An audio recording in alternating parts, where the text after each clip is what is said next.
جی تو ویورز، جیسا کہ ہم نے آپ کو میرا شہر جھنگ کے پہلے پارٹ میں جھنگ کی ہسٹری سے متعلق آگاہ کیا تھا، آج ہم چلتے ہیں میرا شہر جھنگ کے دوسرے پارٹ کی طرف۔ ویسے تو جھنگ شہر بہت سی اپنی قابل ذکر چیزوں کی وجہ سے مشہور ہے، انہی میں سے ایک عشق و محبت کی لازوال داستان ہیر رانجھا کا قصہ ہے۔ کہا جاتا ہے جھنگ سیالہ میں ایک مشہور نواب تھے، نواب چوچک سیال۔ ہیر نواب چوچک سیال کی اکلوتی اولاد تھی اور اپنی خوبصورتی میں اپنی مثال آپ تھی۔ اب چلتے ہیں کہانی کے دوسرے مرکزی کردار رانجھا کی طرف۔ لیکن کہانی کی طرف بڑھنے سے پہلے اگر آپ نے ہمارا چینل ابھی تک سبسکرائب نہیں کیا تو ہمارا چینل کو سبسکرائب کیجئے، لائک کیجئے اور بیل آئیکن کو پریس کرنا تو بالکل مت بھولیے گا۔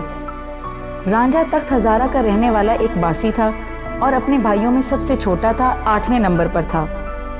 ایک روایت ہے کہ رانجھا کے 7 بڑے بھائی اس کے سوتیلے بھائی تھے۔ اس کے والد نے 2 شادیاں کی تھی اور دوسری شادی میں سے یہ ایک اپنے والدین کی اکلوتی اولاد تھا۔ رانجھا بیسیکلی ایک بہت ہی زیادہ ناز و نم میں پلا ہوا نازک مزاج انسان تھا، جو کہ کھیتی باڑی یا کسی بھی قسم کی مشقت کرنے کا عادی نہیں تھا۔ وہ بانسری بجانے میں بہت ہی ایکسپرٹ تھا، پنجابی میں جسے ہم ونجلی بھی کہتے ہیں، وہ بہت ہی خوبصورت ونجلی بجایا کرتا تھا۔ ہیر کی خوبصورتی کی شہرت دور دور تک تھی اور کہا جاتا ہے کہ جو رانجھا تھا وہ غائبانہ طور پر ہیر کی خوبصورتی کا چرچا سن کر اس سے محبت کرنے لگ گیا تھا۔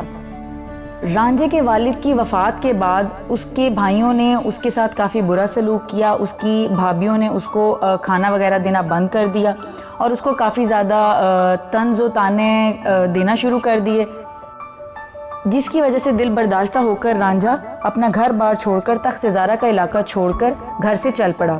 کہا جاتا ہے کہ رانجھا چلتے چلتے دریائے چناب کے کنارے آ پہنچا، وہاں اس نے ایک بہت ہی خوبصورت کشتی دیکھی جس میں کافی سارے پھول تھے، وہ اس کشتی میں جا کر سو گیا۔ ہیر اپنی سہیلیوں کے ساتھ ہنستی کھیلتی وہاں پہنچی، وہ کشتی میں اس کو سوتے ہوئے دیکھا۔ رانجھے کو جب سوتے ہوئے پایا تو وہ غصے سے بڑھی کہ یہ تو میری کشتی ہے۔ جب وہ اس کشتی میں پہنچی اور اس نے رانجھے کو دیکھا اور رانجھے کی آنکھ کھلی اور اس نے ہیر کو دیکھا تو کہا جاتا ہے کہ اسی لمحے سے وہ دونوں ایک دوسرے کی محبت کے اسیر ہو گئے۔ رانجھا چونکہ بے روزگار تھا تو ہیر نے اپنے والد صاحب سے کہہ کر اس کو اپنے گھر میں کھیتی باڑی اور اس کے علاوہ جو بھینسیں تھیں ان کی رکھوالی کے لیے اس نے ایز اے ملازم رانجھے کو اپنے پاس رکھ لیا۔ ہیر روٹی دینے کے بہانے رانجھے سے ملاقات کرنے کے لیے جایا کرتی تھی۔ اس سارے قصے کا ہیر کے چچا کیدو کو پتہ چل گیا۔ کیدو کی غیرت نے یہ بات گوارا نہیں کی اور اس نے چوچک سیال سے کہا کہ ہیر کی شادی فوری طور پہ کہیں کر دی جائے۔ چوچک سیال بہت ہی غصے میں آئے، انہوں نے فوری طور پر رانجھے کو وہاں سے برخاست کیا، اپنے پاس سے نکال دیا اپنے گاؤں سے اور ہیر کی شادی طے کر دی۔ ہیر شادی ہو کے اپنے سسرال چلی گئی، وہاں اس کی جو نند تھی اس کا نام سہتی تھا۔